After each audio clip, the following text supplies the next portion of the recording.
भारत खंडे 9 में आपका स्वागत है। साथियों, एक महत्वपूर्ण विषय के साथ आज मैं उपस्थित हुआ हूँ। विषय है मनुस्मृति। तो मनुस्मृति क्या है अथवा मनुस्मृति में लिखा क्या गया है, इन चीज़ों को हम जानेंगे। तो सबसे पहले आइए हम जानते हैं कि मनुस्मृति में लिखा क्या गया है।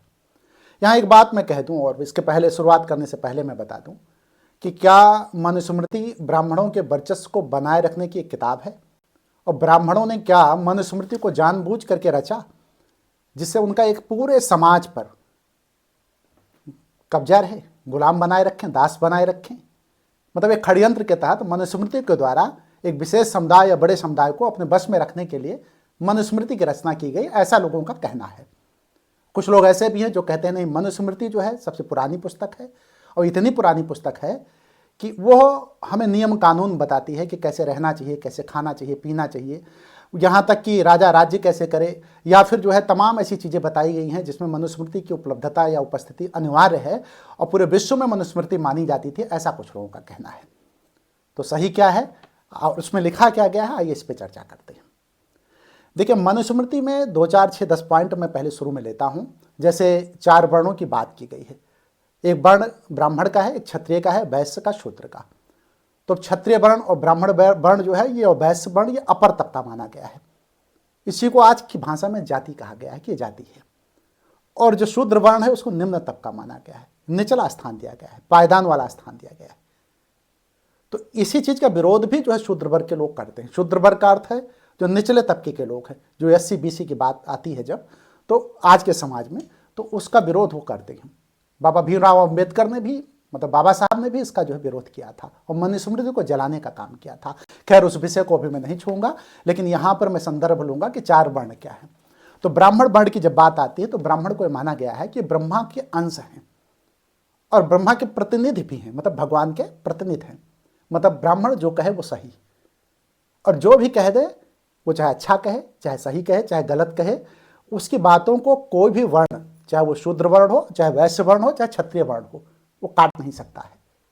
तो ब्राह्मण को यह स्थान दिया गया है। अच्छा, एक बात और, अगर राजा को, राज्य जो भी कर रहा है उस राजा को सलाह देने का काम सिर्फ और सिर्फ ब्राह्मण ही कर सकता है और राजा को उसकी सलाह मानना जरूरी है। आप पूछेंगे कि जरूरी क्यों? जरूरी सिर्फ इसलिए है कि वो ब्रह्मा का जो है प्रतिनिधि है और ब्रह्मा का अंश है। तो ब्रह्मा के अंश को जो भी कहेगा तो उसको तो मानना पड़ेगा ना, ब्रह्मा का प्रतिनिधि है, भगवान का प्रतिनिधि है।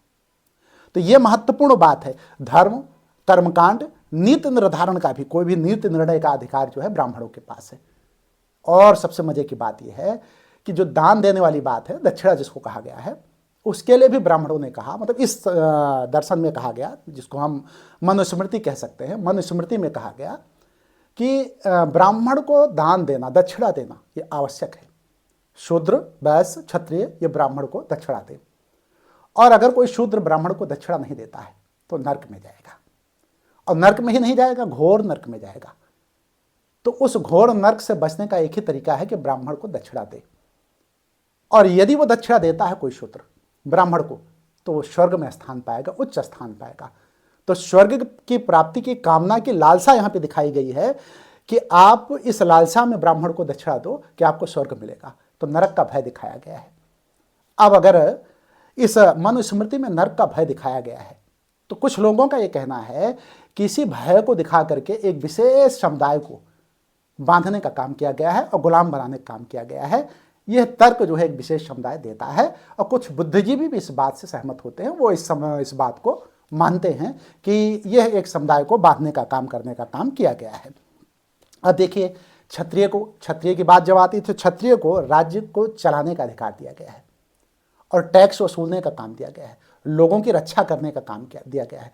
मतलब वो रक्षा करे, टैक्स वसूले, सुविधाएं दे और उसके साथ साथ राज्य कार्य को चलाए।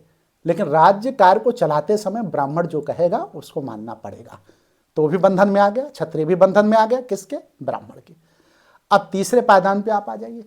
वैश्य की जब बात आती है तो वैश्य को कहा गया है कि यह पशुपालन करें, खेती करें और व्यापार करें। और पशुपालन, खेती, व्यापार का अधिकार वैश्य को दिया गया है। लेकिन अब चौथे नंबर पे आप आ जाइए, जो महत्वपूर्ण है।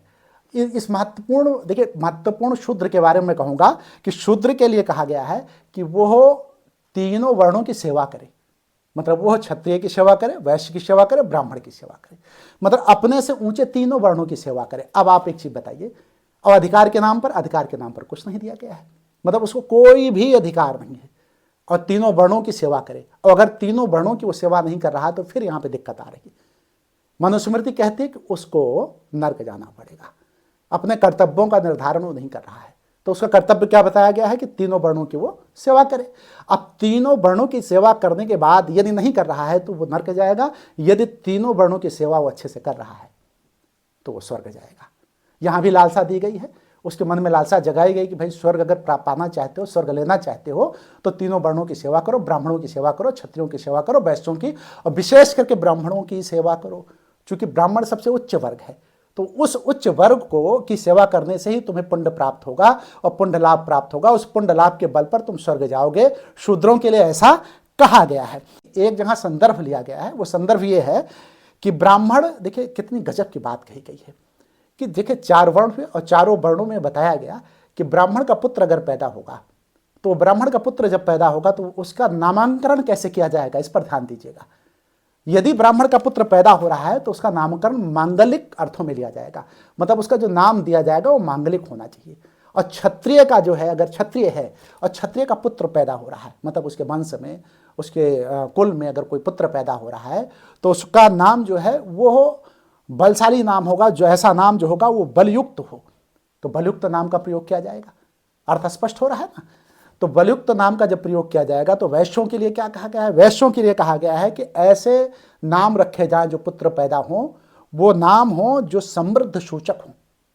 लेकिन शूद्रों की बात देख लीजिए, शूद्रों को क्या कहा गया है, शूद्र के यदि पुत्र पैदा होता है, यदि उनके बच्चे पैदा होते हैं, तो जो शिशु पैदा होगा उसका नाम जो रखा जाए वो निंदित नाम हो, घृणित नाम हो, मतलब जिसको कहा गया है घटिया नाम, जिसके नाम से ही ये परिलक्षित होता हो कि वो घृणित है, निंदनीय है। तो मनुस्मृति में अगर ये बात लिखी गई है तो क्या एक समाज जहां समानता का अधिकार देने की बात कही गई है कि सब बराबर हैं, वहां पर ये फिट बैठ रहा है? हमें लगता है कि नहीं बैठ रहा है। अब आगे देखिए, ब्राह्मण व्यक्ति, देखिए यहां पे एक तथ्य मैं और लूंगा, वो ये तथ्य होगा कि अनुलोम विवाह एक है और अनुलोम विवाह के साथ प्रतिलोम विवाह भी है। ये अनुलोम विवाह प्रतिलोम विवाह क्या है, इस पर मैं थोड़ा सा 4 लाइन की बात बोल दूं। अनुलोम विवाह में ब्राह्मण वर्ण को यह अधिकार दिया गया है कि अपने निम्न वर्ण के किसी भी लड़की के साथ शादी कर सकता है। यदि ब्राह्मण के समझ में आता है कि वैश्य में कोई सुंदरी है, क्षत्रिय में कोई सुंदरी है, अथवा फिर शूद्र वर्ग में कोई सुंदरी है, सुंदर लड़की जिसको कहा गया है, तो उसके साथ वो विवाह कर सकता है, उसको इस बात की छूट है। वो जब ब्राह्मण के यहाँ जाएगी तो ब्राह्मण ही हो जाएगी, मतलब किसी भी वर्ण में शादी करने का अधिकार जो है ब्राह्मणों को दिया गया है। वो अनुलोम शादी, वो वैध है, उसको प्रामाणिकता दी जाती है, ऐसा मनुस्मृति कह रहा है।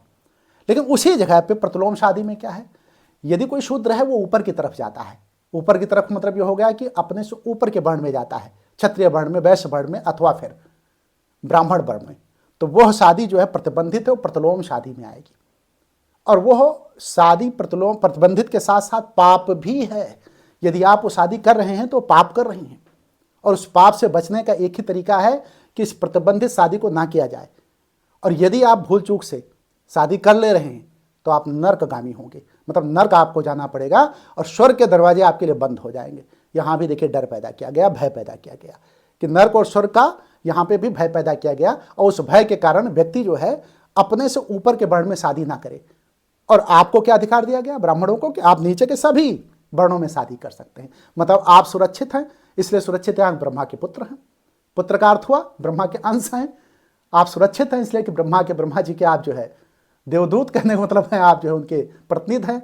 तो धरती पर ब्राह्मणों को यह मनुस्मृति कहती है कि वो ब्रह्मा के प्रतिनिधि हैं, इसलिए सारे कर्म करने के अधिकार उनको है। और यही नहीं, उन कर्मों के साथ साथ किसी भी तरीके का काम अगर ब्राह्मण करता है तो किसी को विरोध करने का अधिकार नहीं है। यदि वो विरोध करता है तो पाप का भागीदार बन रहा है।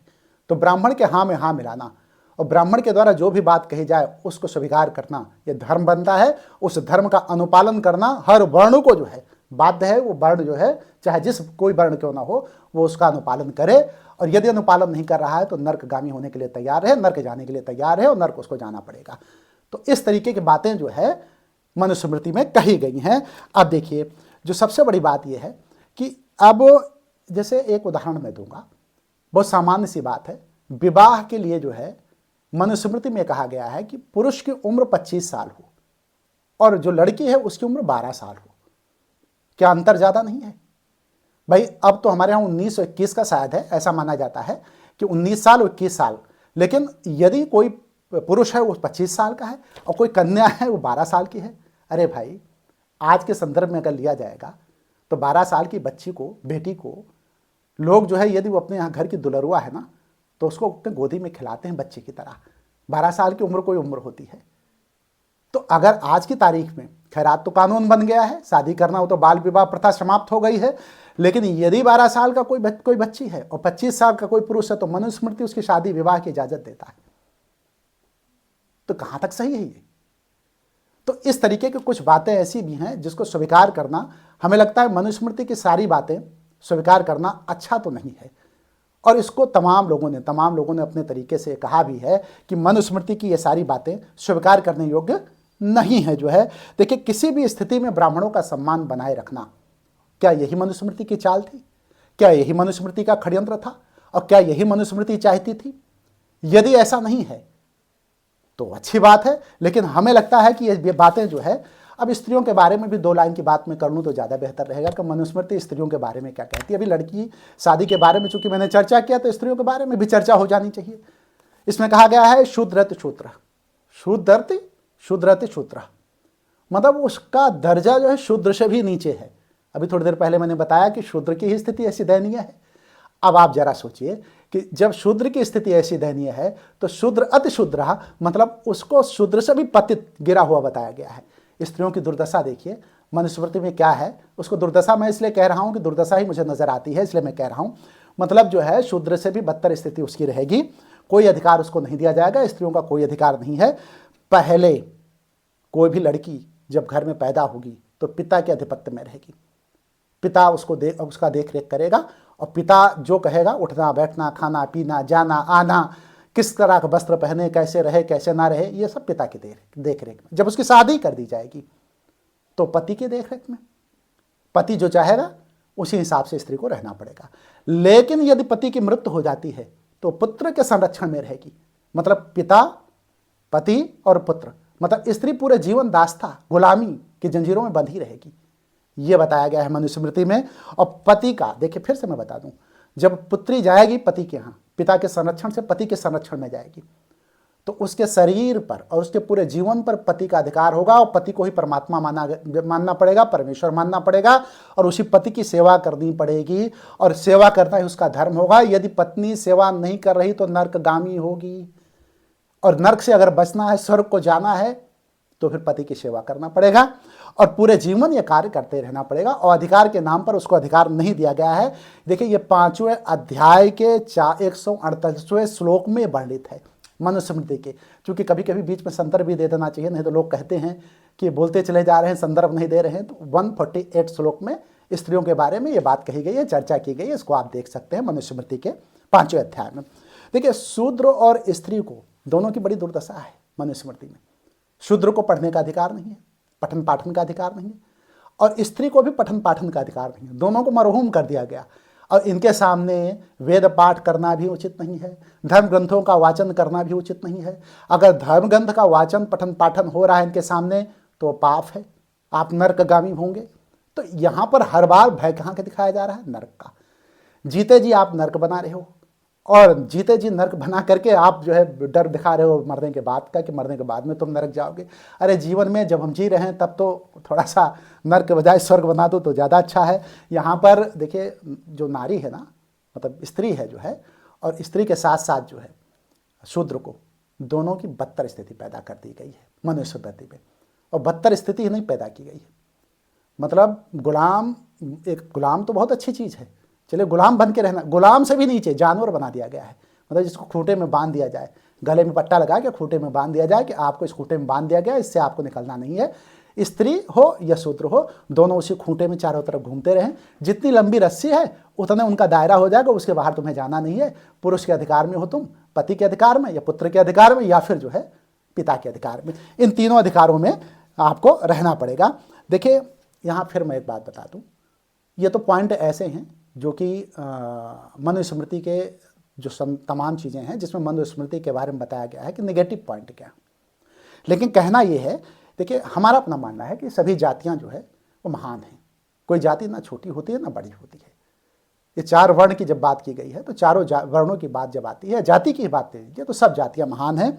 और मनुस्मृति के समर्थक भी इस बात को कहते हैं कि किताब के कुछ हिस्सों को अगर छोड़ दिया जाए, जो थोड़े हिस्से जिनका वर्णन मैंने भी किया है, उन हिस्सों को अगर छोड़ दिया जाए तो बाकी हिस्से जितने हैं वो समाज के कल्याण की बात करते हैं। ऐसा जो है मनुस्मृति के समर्थकों का कहना है। तो मैं भी हो सकता है कि तमाम चीज़ें ऐसी हैं जो कि कहीं ना कहीं जो है कल्याण की बात करती हूँ और बाद में चीज़ों को जोड़ा गया हो, ऐसा भी हो सकता है। यहाँ थोड़ा सा मैं मनुस्मृति पे 2-4-6 लाइन की बातें और करके मैं बात को ख़त्म करूँगा। देखिए जब बात आती है 4 वर्णों की, जैसा कि अभी थोड़ी देर पहले मैंने बताया, तो 4 वर्णों में माना गया है कि ऊपरी हिस्सा यहाँ से ये ब्राह्मण का है और यहाँ से फिर जो है निचला हिस्सा जो है ये मतलब ये हिस्सा जो है भुजाओं वाला, मतलब जिसको हाथ वाला कहा जाता है, ये हिस्सा जो है क्षत्रियों का है। उसके बाद उदर वाला हिस्सा जो है वैश्य का है और पैर वाला हिस्सा शूद्र का है। तो देखिए ये माना गया है कि यह शरीर एक राष्ट्र है और इस राष्ट्र की सुरक्षा चारों लोग मिल करके ही कर सकते हैं, अकेला कुछ नहीं कर सकता है। देखिए यहाँ पर जब आता है कि ब्राह्मण को क्या कहा, ब्राह्मण एक प्रतीक था। प्रतीक का मतलब हुआ कि जब आप इस हिस्से को लेते हैं तो ये हिस्सा सबसे महत्वपूर्ण है शरीर के अंदर। इस हिस्से की गरिमा देखिए कि इस हिस्से की गरिमा क्या है, इस पर मैं 2 लाइन की बात करता हूँ। जैसे इस हिस्से में क्या है, आँख है, कान है, नाक है, मुँह है। तो जो चीज़ आँख से आप देखेंगे ना तो वही चीज़ जो है पूरे शरीर पर असर करेगी, और जो चीज़ आप कान से सुनेंगे ना वही चीज़ पूरे शरीर पर असर करेगी। और जो चीज़ जो है आप मस्तिष्क में, मन कहाँ है, मस्तिष्क कहाँ है, मस्तिष्क भी ऊपरी हिस्से में है। तो जो चीज़ मनवय आपे जगत बना के ऊंच नीच तन पाया, सारा कुछ मन का तो खेला है ना। तो मन से जो विचार करेंगे, मतलब मस्तिष्क में जो विचार आएगा, उसी का प्रभाव क्षत्रिय पर पड़ेगा, उसी का प्रभाव वैश्य पर पड़ेगा, उसी का प्रभाव जो है शूद्र पे भी पड़ेगा। तो एक संघ है ये, शरीर रूपी संघ, शरीर रूपी राष्ट्र। तो इस शरीर रूपी राष्ट्र में जो जो चीज़ें हैं वो सिर्फ इससे संचालित हो रही हैं। ये मुखौटा ना इतना जो है यही सब कर रहा है। कान से जो आप सुनेंगे, अगर कान से आप गलत सुन रहे हैं तो उसका प्रभाव क्षत्रिय पर भी पड़ेगा, वैश्य पर भी पड़ेगा और शूद्र पर भी पड़ेगा। ये तो कोई बुरी चीज़ आप देख रहे हैं, अच्छी चीज़ देख रहे हैं तो उसका प्रभाव जो है सब पर पड़ेगा। तो इसीलिए ब्राह्मण इसको कहा गया। ब्राह्मण देखिए बाद में ब्राह्मण वर्ग ने अपने को रिजर्व करते हुए उस स्थान को स्वयं निर्धारित कर लिया कि मेरा स्थान है, जबकि हो सकता है कि मैं भी कि मनुस्मृति में ऐसा कहना नहीं रहा होगा। मनुस्मृति का आशय ये था कि जो ब्राह्मण है, जो ऊपरी हिस्सा है, ये पूरे शरीर को नियंत्रित करता है। इसलिए जो ये बोले ब्राह्मण मतलब मुंह से जो बोले उसको क्षत्रिय को मानना पड़ेगा। अच्छा कैसे मानना पड़ेगा भाई, हम मुंह से जो चीज़ देखेंगे, जो चीज़ सुनेंगे, जो चीज़ विचार करेंगे, उसी चीज़ को मुंह से बोलेंगे। तो ब्राह्मण जो आदेश थे, मतलब मुंह जो आदेश थे, उसको क्षत्रिय और वैश्य और शूद्र तीनों पालन करें। तो ये था। अब क्षत्रिय का धर्म क्या था, देखिए ये मैंने बताया कि राष्ट्र है, मतलब ये संघ है पूरा शरीर। तो संघ होने के नाते क्षत्रिय, जैसे मान लीजिए आपके ऊपर कोई दिक्कत आती है तो क्षत्रिय ही तो रक्षा करेगा। आप गिरने वाले हैं तो सबसे पहले आपका हाथ ही तो जाएगा बचाव के लिए। जब हाथ जाएगा बचाव के लिए, या आपकी भुजाएं जो है यही तो आपके काम करेंगी। तो रक्षा करने का काम करें, मतलब कहीं कोई दिक्कत आ रही है, परेशानी आ रही है, कोई आक्रमण हो रहा है, तो क्षत्रिय कहना मतलब ये हिस्सा जो है। और आदेश कौन देगा, आदेश तो वही मस्तिष्क देगा, वही ब्राह्मण देगा ना कि बचाओ, तो क्षत्रिय बचाएगा। आदेश यहाँ ब्राह्मण से ही मिल रहा है, आदेश यहाँ इस हिस्से से ही मिल रहा है। और वैश्य का काम देखिए, इसको ऊर्जा देने का काम, चाहे वैश्य हो, चाहे क्षत्रिय हो, चाहे शूद्र हो, इसको ऊर्जा देने का काम कौन करता है। ऊर्जा का संचय मतलब बड़िक मतलब वैश्य का मतलब बनिया, उसको ऊर्जा देने का काम कौन कर रहा है, वैश्य कर रहा है। मतलब तीनों वर्णों को ऊर्जा देने का काम वैश्य कर रहा है। तो वैश्य अगर तीनों वर्णों को ऊर्जा देने का काम कर रहा है तो उसका भी एक महत्वपूर्ण रोल है। अब देखिए शूद्र की जब बात आती है तो शूद्र तीनों को संभाले हुए है और ऐसे पायदान पे है जहाँ से उसी के ऊपर तीनों वर्णों का भार है। कहते मतलब वैश्य का भार भी उसी के ऊपर है और उसी के ऊपर जो है मतलब वैश्य के साथ क्षत्रिय का भी, ब्राह्मण का। इसलिए जो शूद्र है ना, इसका रोल बहुत बड़ा हो जाता है। और देखिए यहाँ कोई चीज़ विरोधाभास नहीं है। सबसे ऊपरी हिस्सा जो है ये हिस्सा ये ब्राह्मण का है और सबसे निचला हिस्सा जो है वो शूद्र का है। तो यहाँ जातियाँ बाद में बनी होंगी, वर्ण व्यवस्था को जाति में बदला गया और वर्ण जो है शरीर के एक हिस्से के रूप में प्रयोग किया गया। और मनुस्मृति में अगर ये आशय लिया गया है तो हमें लगता है बहुत बेहतर लिया गया है। यदि नहीं लिया गया है तो हम तो बार बार कहेंगे कि शूद्रों को यदि निचला स्थान दिया जाए आज के जातिवादी व्यवस्था के हिसाब से तो गलत है। हमारा अपना मानना है कि समतामूलक समाज की रचना होनी चाहिए जो ममत्व पर आधारित हो, और ममत्व पर आधारित समतामूलक समाज की रचना जब हो जाएगी तो बराबरी का दर्जा सबको मिल जाएगा, ना कोई ऊंचा है ना कोई नीचा है। और आज के बेहतर समाज में देखिए, जिस समाज में हम रह रहे हैं, यहाँ बौद्धिकता की बात है, जिसकी बुद्धि जितनी अच्छी काम करेगी वो उतना ही ऊंचा माना जाएगा। और मैंने ऐसा भी दौर देखा है भाई कि जो बुद्धिमान है ना, किसी जात का हो, सब लोग उसके पैर छू रहे हैं। 56वें श्लोक में कहा गया मनुस्मृति में, यत्र नार्यस्तु पूज्यन्ते रमन्ते तत्र देवता। अभी विरोधाभास है, एक तरफ नारियों के बारे में अपमान की बात की जा रही है, लेकिन दूसरी तरफ मनु महाराज ये लिख रहे हैं कि जहां नारी की पूजा होती है वहां देवता वास करते हैं। तो ये विरोधाभास क्यों? तो कहीं ऐसा तो नहीं यहाँ पर चीज़ें मिलाई गई हों, अगर मिलाई गई हैं तब भी ठीक नहीं है। लेकिन यहाँ पर फिर मैं बात बताता हूँ, 12 अध्याय है मनुस्मृति में और 12 अध्याय में 2684 श्लोक हैं और इन श्लोकों में 1471 श्लोकों को केवल मतलब इनको प्रक्षिप्त माना गया है, जो बाद में लिया गया है। और दयानंद सरस्वती ने जो अपना धर्म ग्रंथ जो है, जितने भी उन्होंने रचनाएं किया बोला, तो उन धर्म ग्रंथों को जो भी है उसका प्रमाण जो है मन स्मृति के आधार पे ही लिया है और उन्होंने 500 श्लोकों को प्रमाणिक माना है कि 500 श्लोक प्रमाणिक हैं। अच्छा, एक चीज़ और मैं बता दूं लास्ट में जाते जाते, देखिए इसी में से ले रहा हूं, मनुस्मृति से ही ले रहा हूं कि जब बाल का वध हुआ तो राम से प्रश्न पूछा गया कि कारण कौन नाथ में मारा, मैं बैरी सुग्रीव के प्यारा। तो उसका जो है उन्होंने प्रमाण जब दिया तो प्रमाण के तौर पर राम ने जो है उसके औचित्य को सिद्ध करने के लिए कि मैंने आपको मारा है तो क्यों मारा है, उस औचित्य को उसके औचित्य को सिद्ध करने के लिए मनुस्मृति का ही सहारा लिया था। इसका मतलब ये हुआ कि भगवान राम के पहले मनुस्मृति की रचना कर दी गई थी और बाद में जो है तमाम चीज़ों को जोड़ा गया प्रक्षिप्त के तौर पर और मनुस्मृति को कहीं ना कहीं गड़बड़ कर दिया गया। ये मनु महाराज ने सही बातें लिखी थी, लेकिन और भी बात मैं देख रहा हूं कि वेदों में, स्मृतियों में और सूत्रों में भाष्यकारों ने मनु के श्लोकों का उल्लेख किया है। मतलब वेद के पहले, ठीक है, स्मृतियों के पहले, सूत्रों के पहले, इसका मतलब मनुस्मृति थी, मतलब बहुत पहले से होती चली आई है। विश्वरूप के यजुर्वेद भाष्य में याज्ञवल्क्य ऋषि बहुत बड़े हुए थे, उनके स्मृति भाष्य में, सूत्र ग्रंथों में मनु के श्लोकों का उल्लेख किया गया है। परस्पर विरुद्ध श्लोकों ने मनुस्मृति के मूल रूप को कहीं ना कहीं विकृत करने का काम किया है। इसकी वजह से मनुस्मृति में विरोधाभास चीजें प्रकट होती हैं। इसको भी हमें संदर्भ लेने की जरूरत है। यदि हम इसको संदर्भ लेते हैं तो हमें लगता है कि मनुस्मृति को सही से समझा जा सकता है। लेकिन ये कन्फर्म हो गया है कि मनुस्मृति में प्रक्षिप्त है, बाद में चीज़ें जोड़ी गई हैं, क्योंकि मनुस्मृति एक ऐसी है कि भारत ही नहीं, थाईलैंड, फिलीपीन, इंडोनेशिया और म्यांमार, जावा से लेकर के मलेशिया में मनुस्मृति को हमेशा सम्मान मिला है। और उसको अगर हम संदर्भ में लें तो कहीं ना कहीं मनुस्मृति में बाद में चीज़ें जोड़ी गई हैं। इसलिए मैं यही कहूँगा कि मनुस्मृति की बुराई करने के पहले चीज़ों को देखा जाए, समझा जाए। तो मनुस्मृति से बुराई करने से नहीं बल्कि मनुस्मृति को पढ़ा जाए और कौन सी चीज़ें उसमें जोड़ी गई हैं बाद में, इसको भी निकाला जाए। चूँकि एक ही चीज़ को 2 बार बोलना ये मनुस्मृति में कई बार आया है। एक जगह नारी की प्रशंसा की जा रही है, यत्र नार्यस्तु पूज्यन्ते रमन्ते तत्र देवता, और दूसरी जगह नारी को जो है मतलब दास्ता गुलामी के जंजीरों में जकड़ा जा रहा है। तो ये भी उचित नहीं लग रहा है। इसलिए मैं बहुत कुछ ना कह करके अपनी बात को ख़त्म करूंगा और ख़त्म करते हुए आपसे ये जानना चाहूँगा कि मनुस्मृति पे आपकी क्या राय है, और यदि आपकी राय बेहतर आती है, आप जो भी राय देते हैं, तो दूसरे किसी एपिसोड में मैं मनुस्मृति को फिर उठाऊंगा। तब तक के लिए आप हमें इजाज़त दें। आप सबका बहुत बहुत धन्यवाद। यदि यह चैनल आपको पसंद आ रहा हो तो इसको सब्सक्राइब कर दें, वीडियो को भी लाइक कर दें, कमेंट कर दें, शेयर कर दें। पुनः आपको प्रणाम करते हुए मैं अपनी बात को समाप्त करता हूँ।